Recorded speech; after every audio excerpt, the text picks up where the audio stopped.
Welcome to Steve's Indies, and today I am giving you 5 top directors that I believe you should watch at this year's New York Film Festival. The 59th New York Film Festival, and these directors and their films should not be missed.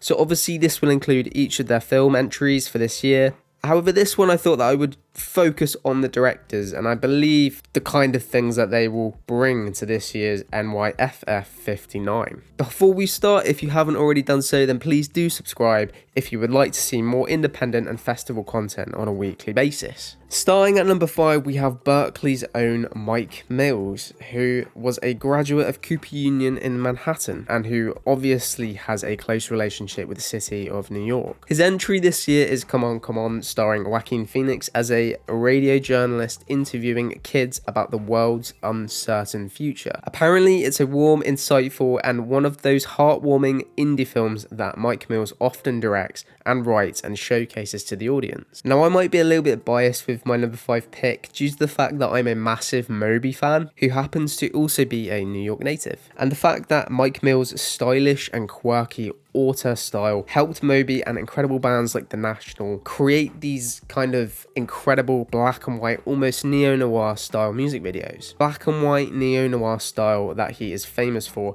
and that we can clearly see in the Come On Come On trailer. One thing is for certain, that if or when you do watch Come On Come On, is that the screenplay will be fantastic. I mean, all you have to do is read what he's won for films like Beginners and Paperboy, almost always being nominated for his screenplay work. Tickets for this Come On Come On film have actually already sold out at Alice Tully Hall, and that's how popular it is. And for me, it's another A24 release, so extra indie bonus points there. At number 4, I've chosen Japanese filmmaker Mamoru Hosoda and his animation Belle. Hosoda was nominated for Best Animation Feature at the 2019 Oscars with Mirai, and his animated work is only getting better. Hosoda's story even started when he was hired by Studio Ghibli to direct Howl's Moving Castle in 2002, but he kind of fell out of the company over creative differences. But that didn't stop him. His relentless nature allowed him to establish his own company with Japanese animation studio Chizu in 2011. Since then, he's been on a roll, essentially what I would say is Studio Ghibli 2.0, and that's not exactly a bad thing. His creative, magical, and pleasant animated films have captured the attention of many of the Studio Ghibli fanbase. And who knows, maybe this rise to success with Belle will catapult him to next year's Oscars animation as well. At number 3 is the filmmaker, writer, and director of Raw in 2016,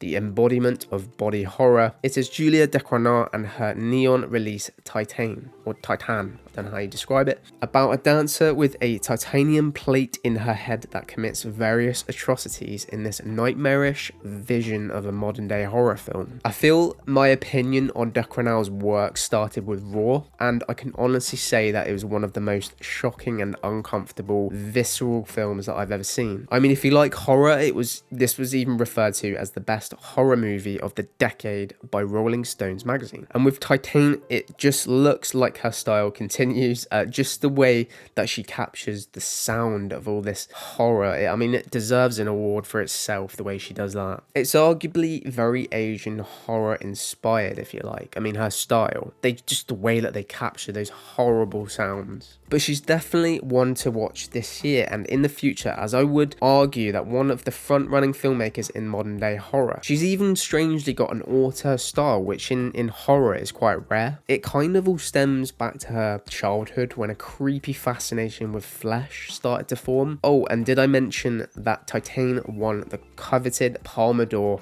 at Cannes Film Festival? I mean, wow. At every film festival, there is always a jaw-dropping, controversial, and unforgettable film that, for better or worse, just steamrolls through the audience and critics. And I think that knowing Decremental's past, this is my pick for, that tick in the box there. So next up, we have Jane Campion and her release The Power of The Dog, which is a Netflix release starring Benedict Cumberbatch and Kirsten Dunst. I've mentioned this in previous videos already. Her style is definitely one to look out for this year. The release has already received great reviews and continues to impress critics and fans alike. If you didn't know, Campion directed various miniseries, documentaries and short films, and even won a Best Original Screenplay in 1993 with her famous period drama The Piano. This will even be the first time that Campion has worked with a male lead, and her latest feature-length film since 2009. That's over a decade. Her short films have done fantastically well, and there is a lot of buzz for Power of the Dog, as Campion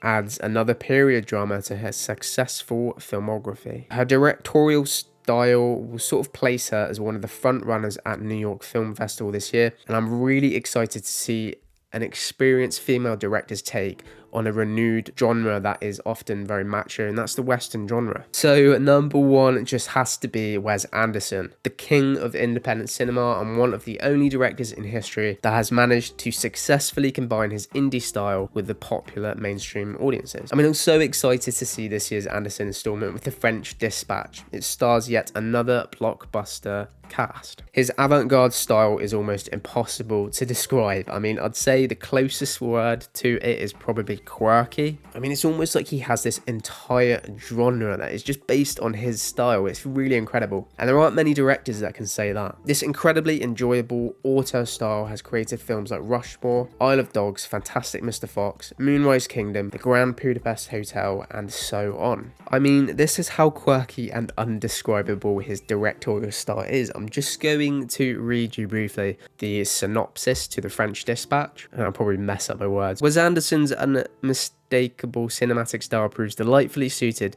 to periodical format in this missive from the eponymous expatriate journal, published on behalf of the Liberty, Kansas Evening Sun from the picturesque French town of Inneux-sur-Blaise.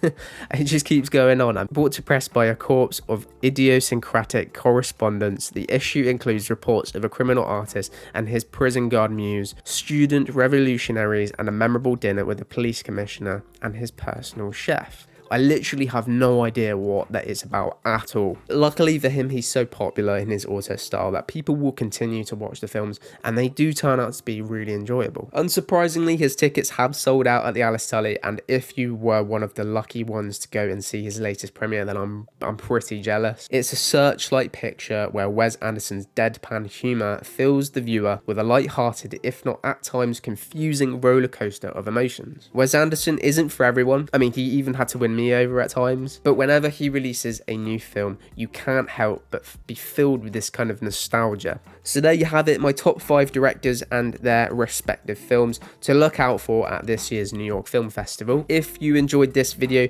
then please like and subscribe for more related content, and if you are attending this year's famous 59th annual event, then I hope you choose your tickets wisely, and I hope this video has helped. And on that note, take care everybody.